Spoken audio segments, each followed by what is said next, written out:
So this is the initial video of the RockMonsterUSA interior hood lights kit. The kit comes with the brackets, the zip ties, your LED lights and module and control, along with instructions. The tools that we're going to use today are a nutsert, and we're going to use a drill to pre-drill our holes in our hood. Okay, so now we're at the spot where we need to mark out the hood and where the brackets are going to go on either side of the cowl of the hood. Each bracket has a slot. Those slots are where we're going to mark our holes in the hood and line them up accordingly. The brackets are interchangeable.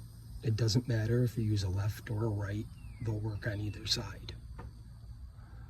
It's important to try to line those holes up so that way we get some level of center in our hood. But the slots allow for adjustment if necessary.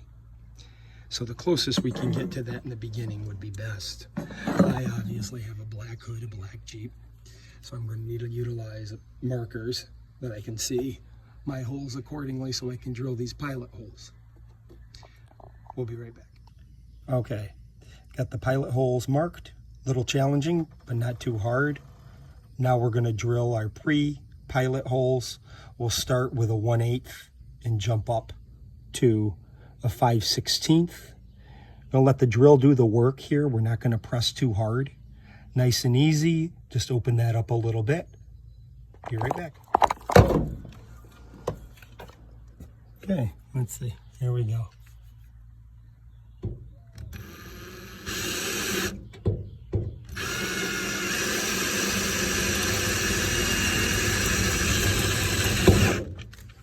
Success on one. Sliding down here to the next.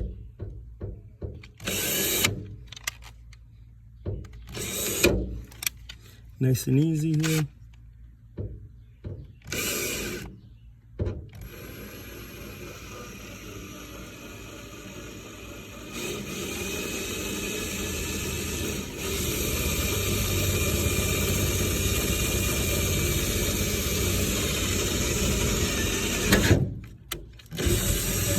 Okay, 2 initial pilot holes on one side. We'll go to the other. Now we're on this side here. Let's see if we can get this done. We're going to come back around here. And we'll see if we can get this straight here. Okay. Let's see. We're going to go right in here for our first initial. Get that drill going the right way, I guess. Nice and easy. It wants to slide. I'm using a metal drill bit, of course. But I'm sure she doesn't really want to be drilled. But in the end, we'll be all right. So now we're going down here to this final hole in the bottom. These pilot holes, we're sure gonna hope they're lined up pretty good.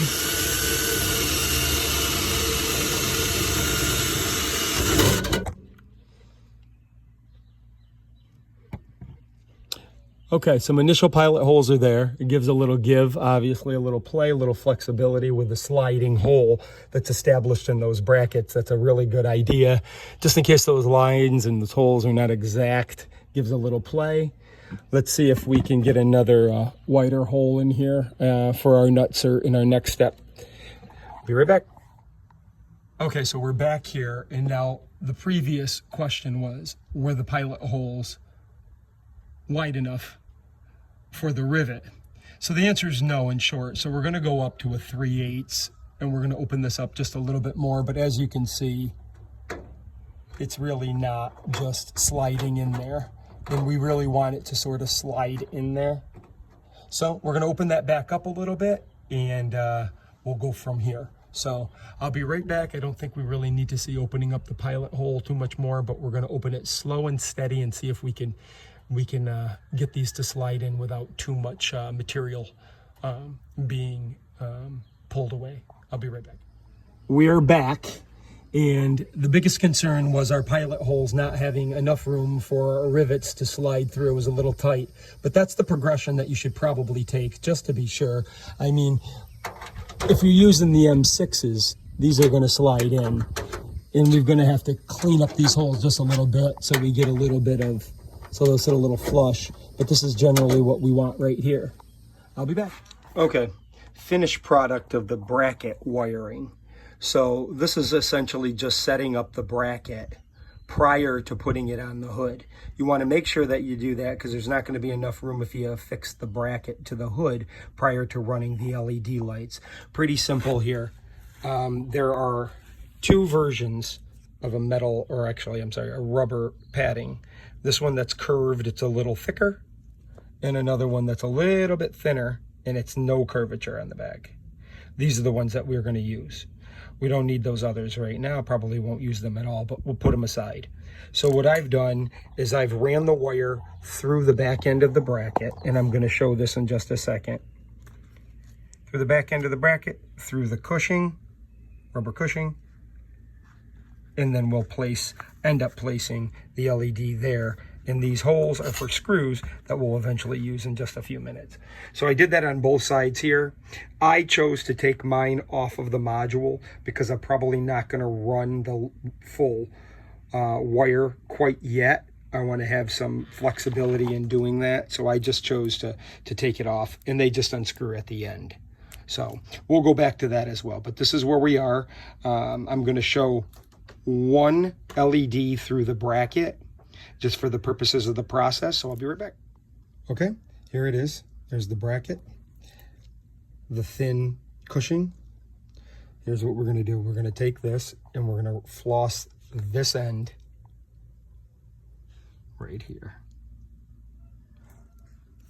through the rubber and down through the bracket. So that's going to look like this. Let's put this here. Again, not our best setup, but let's see what we can do. I'm sure we can. There.